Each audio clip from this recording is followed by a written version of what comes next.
Dober večer. Danes imam temo pravičnost in poštenost. Poštenost.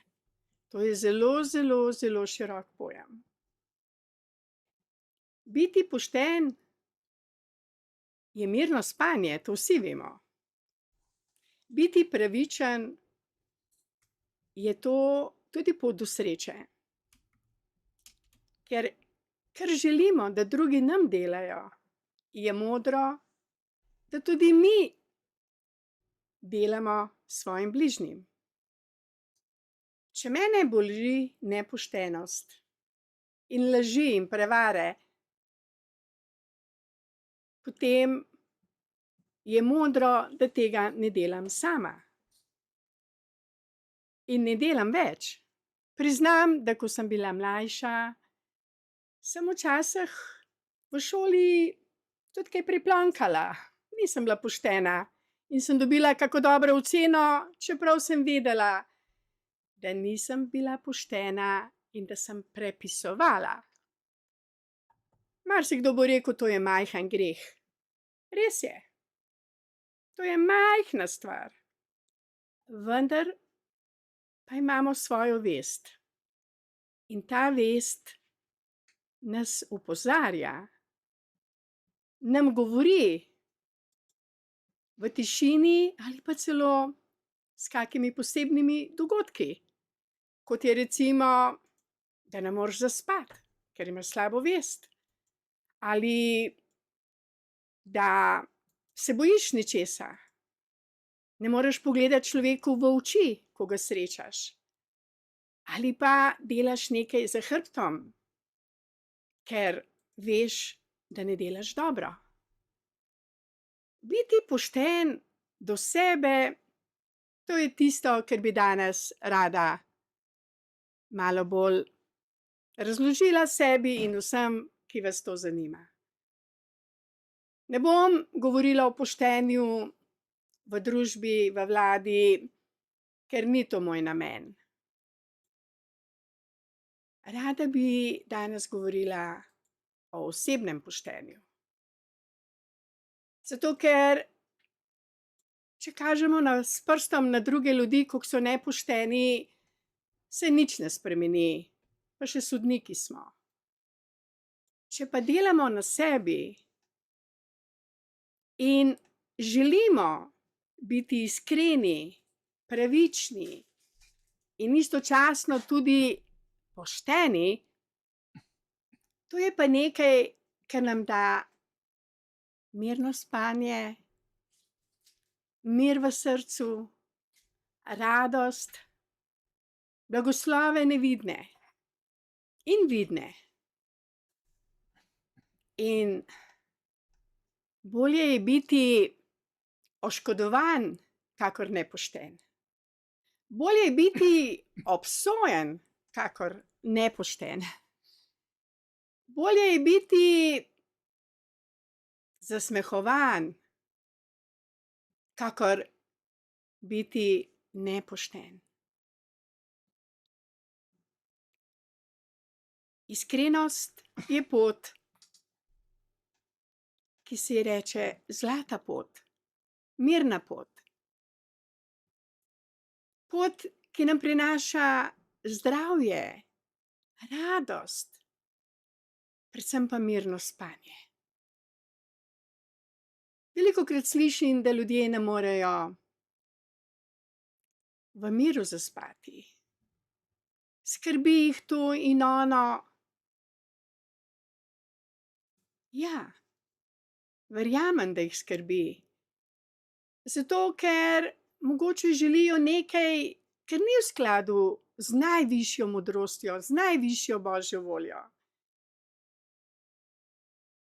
In spomnim se, ko smo v šoli prepisovali in plonkali, kako nas je bilo strah, če nas bo profesor dobil, ker smo vedeli, da bomo dobili ukor, slabo oceno, in kljub temu smo radi prepisovali in plonkali na različne načine.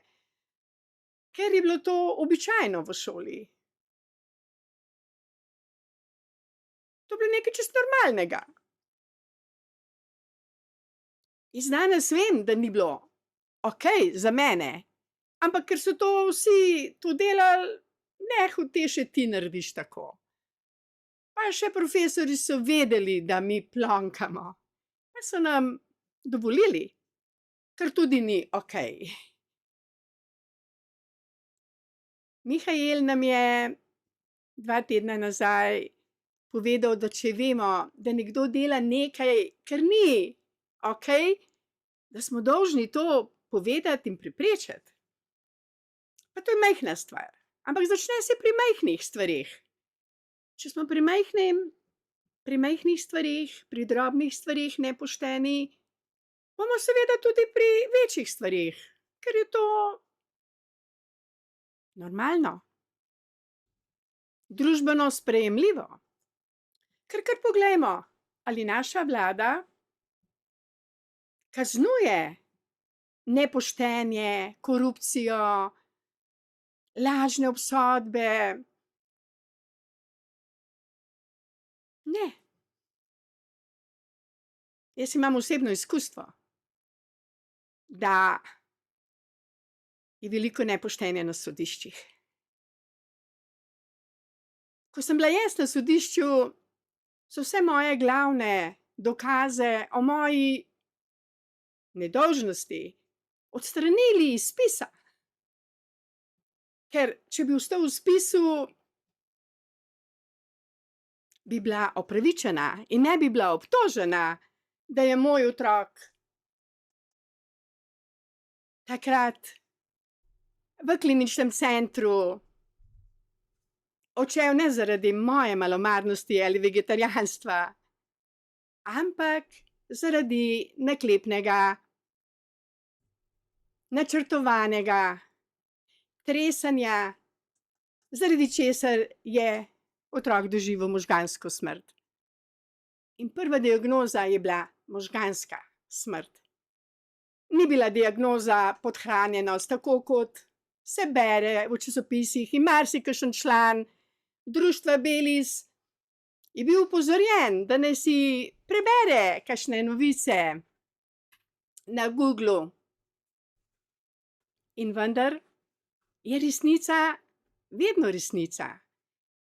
In tisti, ki laži podpirajo, ki so nepošteni, ki so neiskreni, ki zagovarjajo, prikrivajo resnico, so krivi. In jaz vem, da so krivi. In verjamem, da ne morejo spati v Božjem miru. Verjamem. Jaz spim v Božjem miru. Zakaj? Ker lahko vsakomur pogledam v oči. Ker lahko vsakemu novinarju pogledam tudi v oči. V bloku, kjer stanujem, živi novinarka, ko me zagleda, ima tako slabo vest, da gleda v tla, ne more me niti pozdraviti, ker je pisala o meni laži, bila je neiskrena. In ni bila samo ona neiskrena in nepoštena do mene. Marsikdo. Jaz priznam, kaj sem v življenju narobe naredila. Sem iskrena. Imam svojo integriteto. Rada sem iskrena. Veliko napak sem naredila iz nevednosti. Ampak nikoli namenoma nisem hotela nekoga prizadeti, o njem kaj grdega napisati zlonamerno, zato da bi mu škodovala ali da bi iskala za sebe prednosti. Zato mirno spim. Poštenje je tudi to, da govorim resnico. Ne bojim se govoriti resnice. Marsikdo je zaradi resnice še dodatno pretrpel. Danes bomo gledali film, ki je mojega moža spravil v solze. In osebno sem omenila: "Joj, že toliko je gorja, a misliš, da je modro, da našim članom zvečer predvajamo film, ki se bo končal s solzami v očeh pri marsikomu?" Pa mi je rekel: "Film je poučen. Moramo govoriti resnico, ker ta film, ki ga bomo danes zvečer gledali, je film resnice. Po resničnih dogodkih. In če ne bomo govorili o neresnicah, ki nas bolijo, potem se bojo neresnice širile. In ljudje bojo mislili, da je to normalno, tako kot sem jaz v osnovni šoli mislila in v srednji šoli, da je normalno, da malo plonkam in dobivam boljše ocene, čeprav je bilo to goljufija. Sicer majčkena. Nikogar nisem prizadela, samo malo boljšo oceno sem dobila. Pa pravijo, da moraš tudi veliko znati, da znaš tudi prepisovati oziroma preplonkati. Poštenje je moralna zahteva za vse nas. Popolnoma za vse nas. Tudi zame. Lahko gremo mimo določenih dogodkov, resnic, o katerih nočemo govoriti. Lahko. Vendar sprememb ne bo. Če ne bomo iskreni do sebe in priznali, kaj smo mi narobe naredili, da včasih iščemo ovinke in prikrivamo pred seboj in pred drugimi mogoče stvari, za katere vemo, da bolje, da jih ne bi storili. Ampak če bomo tako živeli, ne bo sprememb v naši družbi, v našem življenju, v naši duši in ne bomo mirno spali. Zato se jaz osebno zadnja leta zelo trudim, da sem iskrena, da sem v integriteti s svojo vestjo. Če me kaj prizadene, pač povem, vendar se potrudim, da odpustim, da blagoslovim situacijo. To ne pomeni, da se z njo strinjam, vendar ne želim, da mi greni življenje. In če vem, da sem nekaj narobe naredila, se opravičim. In tega ne bom nikoli več naredila, ker vem, ker sem dobila spoznanje, da nisem bila poštena. Ali do sebe ali do bližnjega. Zato se rada opravičujem. In rečem: oprosti, nisem vedela, da sem te prizadela, da sem mogoče naredila nekaj, ker ni bilo pošteno do tebe, bilo je okej za mene, ne pa do tebe. Smo v sistemu, kjer imamo veliko interakcije med seboj. In včasih z eno samo besedo lahko nekoga zelo prizadeneš. Pa to ni namen naš. In vendar smo storili nekaj slabega. Rekli, izrekli, naredili smo nekaj, kar ni bilo v skladu z Božjo ljubeznijo. Jaz osebno obžalujem vse, kar sem naredila v svojem življenju, ker ni bilo ljubezen. Bila sem zelo jezna na sodnico dolgo časa, ki me je lažno obsodila v imenu ljudstva. Razočarana sem bila. In gojila sem zamero do nje. Vendar je ta zamera tudi mene zelo prizadela.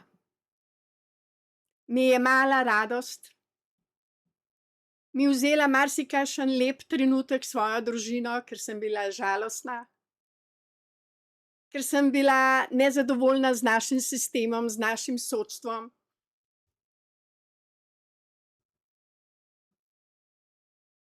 In ni bilo spremembe. Na sodiščih še vedno delajo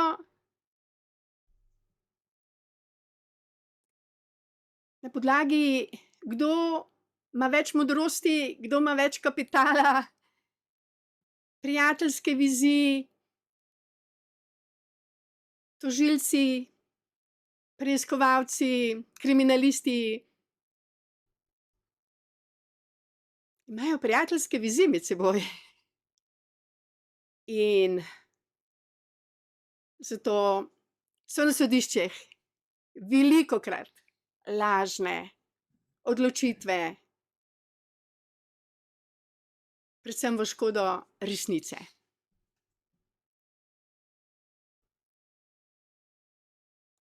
Biti pošten v današnjem času je kot diamant redkost. Primer. Naša vlada zelo rada pobira davke. In ljudje se trudimo, da bi jih čim manj plačali, kar je logično, ker imamo želje po tem, po onem in naši prihodki niso tako visoki, da bi mi lahko z veseljem plačevali 50% nazaj državi. In ker so ovinki, jih pač te ovinke prevozimo. In če smo čisto iskreni, a ne bi bilo enostavno, če bi naša vlada dala svobodno voljo vsem državljanom, da bi plačevali toliko davkov, kolikor zmorejo, kolikor želijo, da bi bil blagoslov. Če jaz nekaj dam z blagoslovom, je blagoslov. In to je velika modrost, da nam dovolijo, da sami plačujemo davke toliko, kolikor je naša vest sposobna plačati. Ko poslušam ljudi, joj, sem to pa to naredil, zato da mi ni bilo treba tega pa tega davka plačati. O moj bog, še dobro, da imajo denar, toliko denarja, da imajo take sladke probleme. In vendar me boli, da morajo ljudje kupovati recimo stanovanje zato, da investirajo, ali v podjetju ne smejo imeti dobička, ker dobiček je obdavčen. In potem se podpira potrošništvo. In to potrošništvo nikomur ne koristi. Najmanj pa naši prelepi, čudoviti zemlji. In zapravljanje ni ekologija življenja. In vendar ljudje raje potrošijo denar, investirajo denar ali v delnice, ali v stanovanja, ali v podjetne nove projekte, samo da ne bi davka plačali. Ker je dobiček obdavčen. A je to pošteno? Do nas? Da nas prisiljujejo, da smo v narekovaju nepošteni. Saj nismo nepošteni, ampak trošimo zato, da ne bi plačevali davkov. Ljudje se selijo iz Slovenije v davčne oaze, da ne bi davkov plačevali. In kje je rešitev? Da bi bili vsi bolj pošteni in vlada do nas in mi do vlade? Zelo preprosto.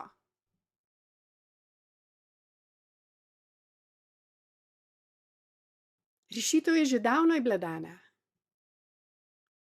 Samo da jo naše vlade ne želijo predajati naprej ljudem.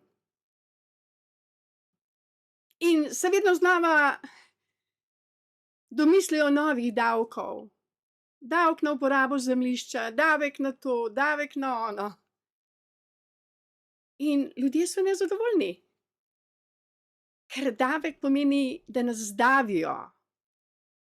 A ne bi bilo bolj, da bi država spodbujala svoje državljane, da bi spodbujali s svojimi prispevki, z darovi, državi, da bi še bolj skrbela za tiste, ki so na meji preživetja. Za matere, ki imajo otroke in imajo veliko dela, imajo pa tudi stroške. Imajo delo seveda z otroci in ne morejo hoditi v službo. Če hodijo v službo, niso z otroci. In tukaj je začaran krog. Tukaj, da bi rešili ta problem poštenosti v slovenskem prostoru, je zelo preprosto rešljiv. Vlada naj ukine vse davke in naj uvede prostovoljne prispevke. Naj uvede darovanja. In boljše, ko bo vlada delala, več bomo prispevali v skupno blagajno. 10% davek za skupno dobro je že od nekdaj priporočljiv tudi v vseh religijah, v cerkvah. Zakaj? Zato, ker nas učijo, da ne gledamo samo na sebe pa na svoje prednosti, ampak da tudi darujemo za skupno dobro. In teh 10%, ki bi se zbiralo na tak način, bi bilo bistveno več, kot vsi ti davki, ki jih danes država dobi, ker ljudje trošijo prekomerno, samo zato, da ne bi davko plačevali. Če bi nekdo vse obrnil v drugo smer, bi naša lepa Slovenija zacvetela tudi na področju poštenosti. Potem bi ljudje tekmovali, kdo bo več doniral v državno blagajno, ker ne bi bili prisiljeni. Tako kot nas so nas silili v cepiva, tako nas tudi silijo, da darujemo in plačujemo nekaj, kar ne čutimo, da gre v dobre namene. Zakaj bi ljudje svoj denar darovali vladi, ki resnično troši denar, ki ni za zdravje, ki ni za radost, ki ni za spodbudo družinskega življenja, ki ni za spodbudo otrok, da bi v šoli dobili tisto znanje, ki ga potrebujejo za radostno življenje in zdravo življenje.